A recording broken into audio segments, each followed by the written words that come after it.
Alright guys, I'm just came out here, rushed out here by bike to try and get a shot at the last minute shot at the sunset there, and to talk a bit about the creator of Bitcoin. So yeah, I rushed out here by bike. You see it's locked up over there, you can't see it, it's a bit far. Anyway, so yeah, picked a nice kind of secluded spot, which I thought was quite scenic. Yeah, so I just want to talk a bit about like who I think the creator of Bitcoin is. I think not just to make a disclaimer, I'm not trying to kind of get people to buy. I know it's like a bull market at the moment, but I'm not interested in getting people to buy Bitcoin or any other coin at the moment, or at least that's not the point of this video. It's more about kind of trying to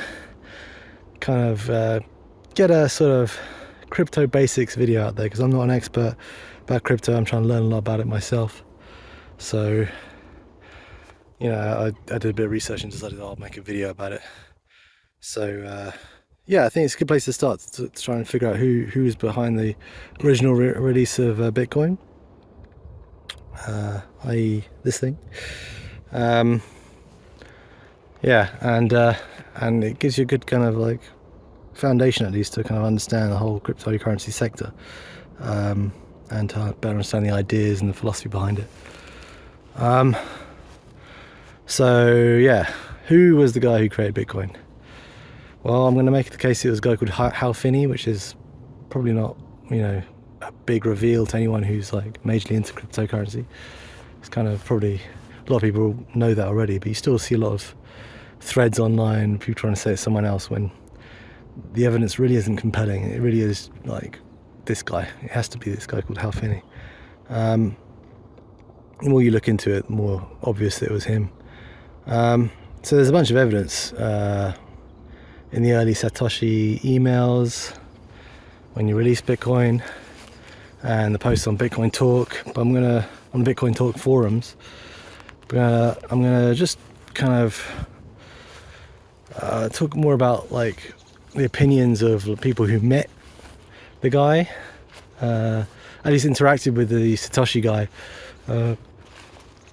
you know, virtually online, and the people who met Hal Finney, and, you know, comments by Hal Finney himself, just to kind of paint a picture, you know, of just to kind of at least, you know, make a compelling case to say that, you know, this Satoshi person and Hal Finney were one and the same. So, firstly, before I go into that, was it one person or was it several people? Because, you know, you do hear like sometimes a theory about it being multiple people. And I'll just make a kind of quotation by this guy called Mike Hearn, who's an early, I guess, contributor to the Bitcoin space, and he dropped out, I guess, after this whole fallout to do with block size and stuff like that. But I'll get into that in another video. But he said in a forum post that I found online, he said that the code was clearly the work of one person. There were not enough comments or other forms of code documentation for it to have been a team effort. Even if Satoshi personally was a composite, the early Bitcoin code gave me the feeling of an experienced developer who learned their craft in the 1990s and probably been around for quite a long time, but who probably hadn't worked in professional development teams in recent years. For example, there were no unit tests, common in the 1990s, but not so much in 2008 when it was released. So yeah, and that's consistent with a guy called Hal Finney. He was he born in either late 40s, probably early 50s, and he was basically a boomer, right? So he would have been a developer in the 1980s and 1990s. So that's consistent with what this guy Mike Hearn says. And he also says in a comment lower down, I think it's lower down on the same page. I'll link everything actually in the comment section of this video.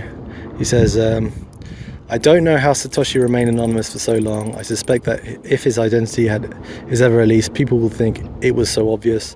Why did anyone not see that? And that's really like the point, I think, is that really it's not that difficult. It's like the most likely case is also one of the most obvious cases. Like, who else could that have been? I don't see any compelling evidence for having anyone other than Hal Finney. The most obvious evidence is that Hal Finney said in a Bitcoin Talk forum post that he was the first receiver of the Bitcoin transaction of 10 Bitcoin. And he says, I mined block 70 something and I was the recipient of the first Bitcoin transaction when Satoshi sent 10 coins to me as a test. Just the fact that he said, it's basically an open admission in that Bitcoin talk forum post that he was the first recipient of a Bitcoin transaction. You know, what do you do when you're first testing out a system? A payment system? Well, you send 10 Bitcoins to yourself to see if it works. You know. And there's also the famous tweets, that make it even more obvious that it was Hal Finney. The famous running Bitcoin tweet, which was literally 3 days, I think. It was on January the 11th. I think the first time he sent it to be downloadable, in a downloadable link on an email, was on January the 8th. So literally 3 days after that, he sent the running Bitcoin tweet, which is more kind of like, who's going to do that? No one at that point. No one cared about what Bitcoin was, and no one really understood it. He was literally the first person to have created a virtual payment system, or a payment system, electronic payment system, ever really, one that was workable, fully digital at least. So no one really would have believed it other than him, and so it's more of a promotional tweet, isn't it? Running Bitcoin, even if no one cares, like, he's going to tweet it. He's going to shill his own coin, isn't he?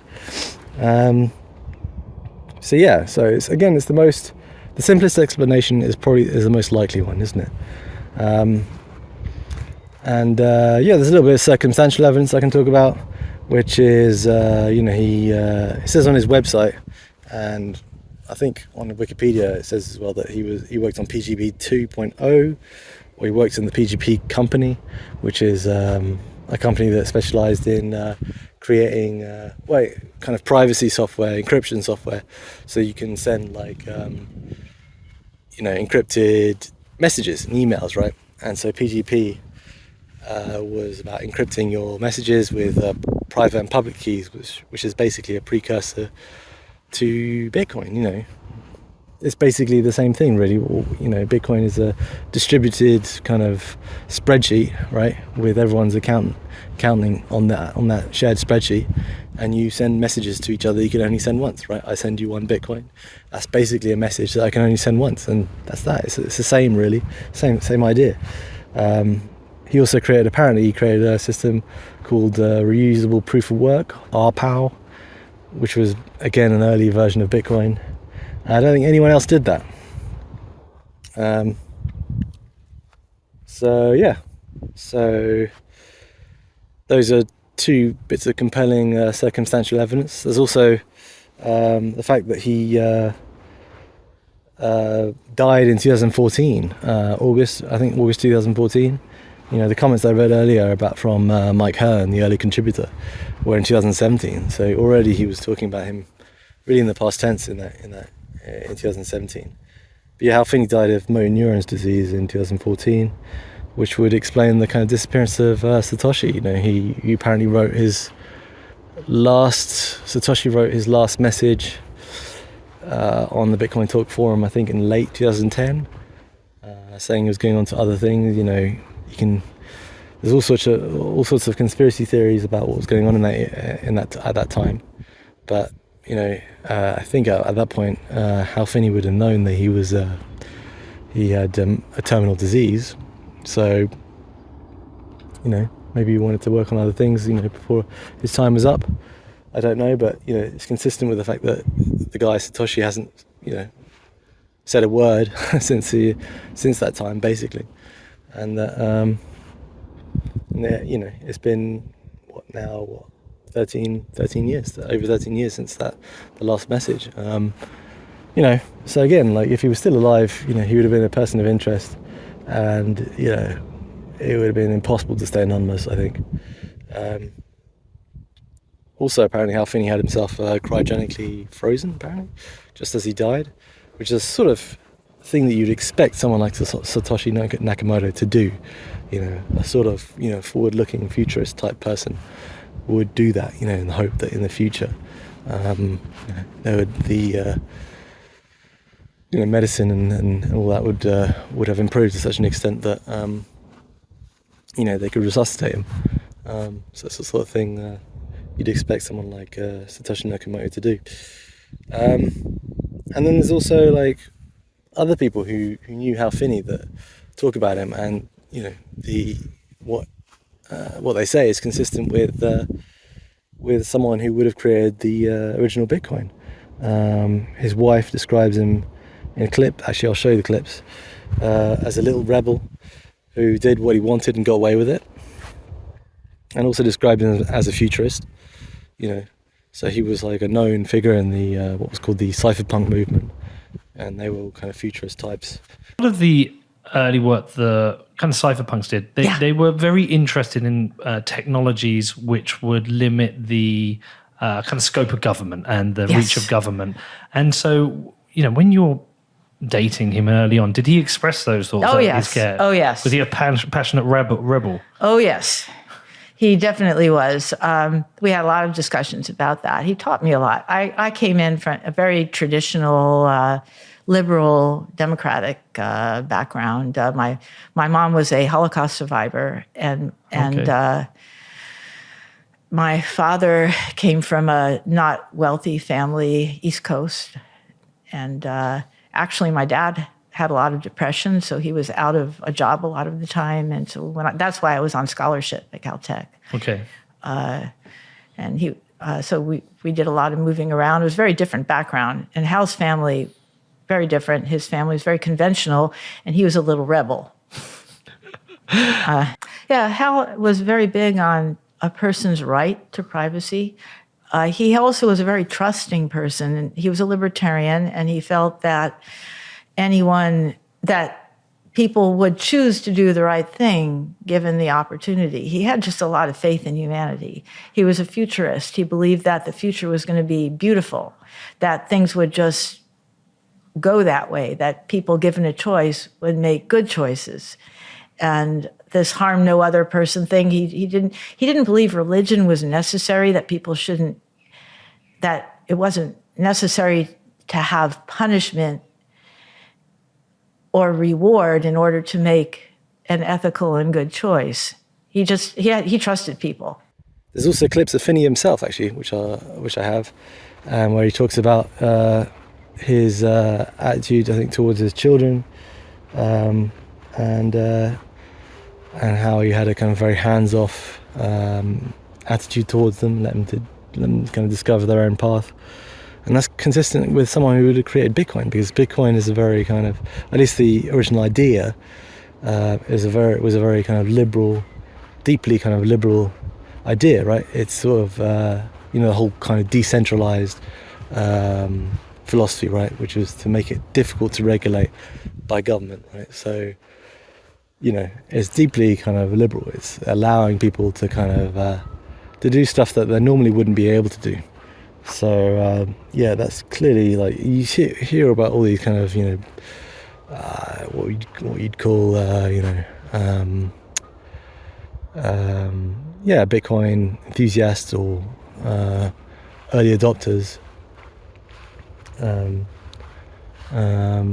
talking about Bitcoin and being libertarian and everything. And so that's it sounds like people who are very kind of like on board with that attitude. Again, Finney's wife's talking about how Finney is being, believing in people and being optimistic about, people coming to a positive solution in the end. There's some more compelling evidence when you talk about like other people who apparently knew Hal Finney. I was reading in a book, it's a book called Crypto by Stephen Levy. And I was leafing through it, literally, I found this passage.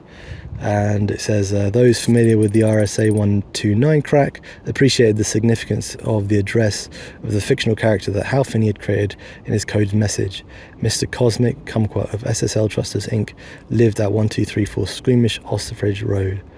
So there you go. So Hal Finney was the type of person to create a alter ego. And I saw another comment actually which said, my money on who Satoshi is, my money or Bitcoin is on Hal Finney. I knew Hal from occupying the dorm room next to mine at Caltech. Being Satoshi is just the kind of elaborate prank Hal would have loved. Besides, I've never met anyone as smart as Hal, and I've met a lot of smart people. So yeah, there you go. It paints a really good picture of it being Hal Finney just by virtue of like people who met him, describing him online. And then there's comments by Hal Finney himself that, again, like you just find on his Wikipedia page, where he kind of talks about his beliefs of being kind of, which are very kind of liberal, individualist and anti kind of authoritarianism. He says in his kind of quote here, which I just pulled off Wikipedia, but I've seen before, which is, here we are faced with the problems of loss of privacy, creeping computerization, massive databases, more centralization, and David Chaum, another cypherpunk, offers a completely different direction to go in, one which puts power into the hands of individuals rather than governments and corporations. The computer can be used as a tool to liberate and protect people rather than to control them. So, you know, it sounds pretty idealistic.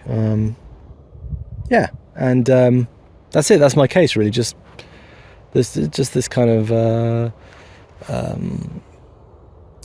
you know, yeah, this evidence, just, you know, in terms of, you know, from people who met the guy and you know, and how it's consistent with the Satoshi character. I don't think there's better evidence out there.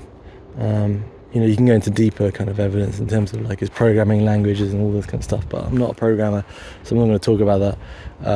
But even that I've looked at, and it just looks like it was him.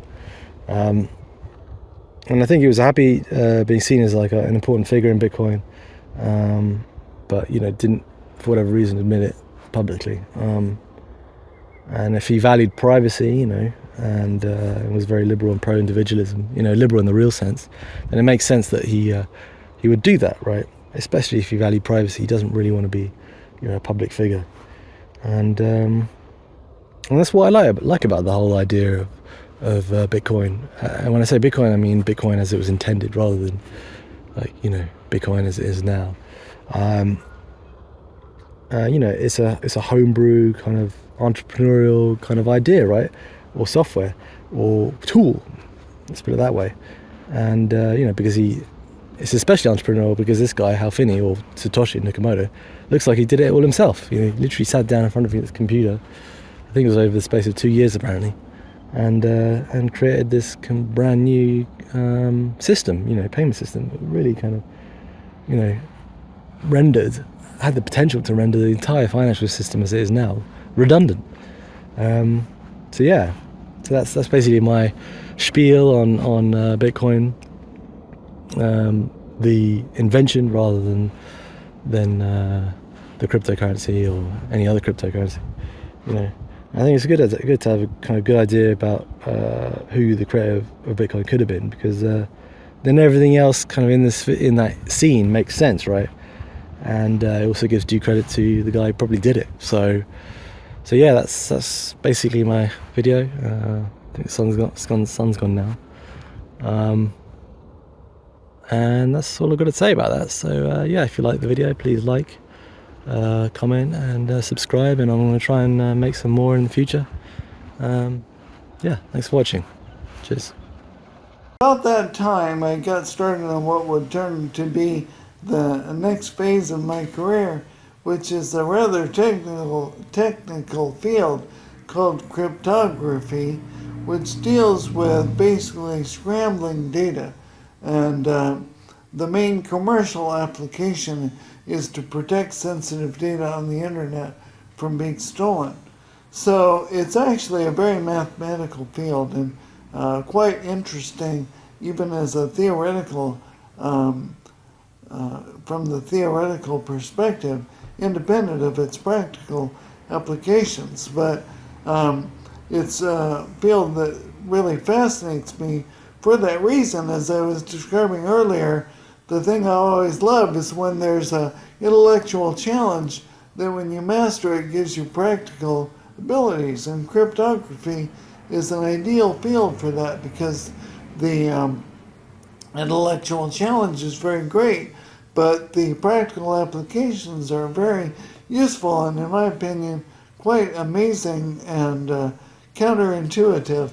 So as I started to learn about it, I was really interested. And I got involved with the guy who was developing a cryptographic software program for the internet. I started working with him. He lived in another state, but I would work on his program at night. He had created kind of a first version, but he needed a lot of improvements. And for some reason, he didn't want to do the improvements. He was trying to get other people to do them. And so I became that person. So after a couple of years of the software being continually developed and used, he decided to start a company to commercialize it and orient it towards the business market. So he hired me. At first, he wanted me to move up to the San Francisco Bay Area, Silicon Valley. That was where the headquarters were going to be. But I didn't want to leave Santa Barbara. The kids were in school, Fran was working. We really loved living here. So he finally agreed that I could work from home, live at home, work, do what they call telecommuting, and just travel up to there a few times a year. And that was in 1996, and I basically worked there ever since. It's been great. I can live at home. I work on cryptography, which is this field that I love, and I don't have to do too much travel. I have a lot of connections and respect within the field, and it's just been an ideal area for me. I've been really, really happy and satisfied working in that all these years.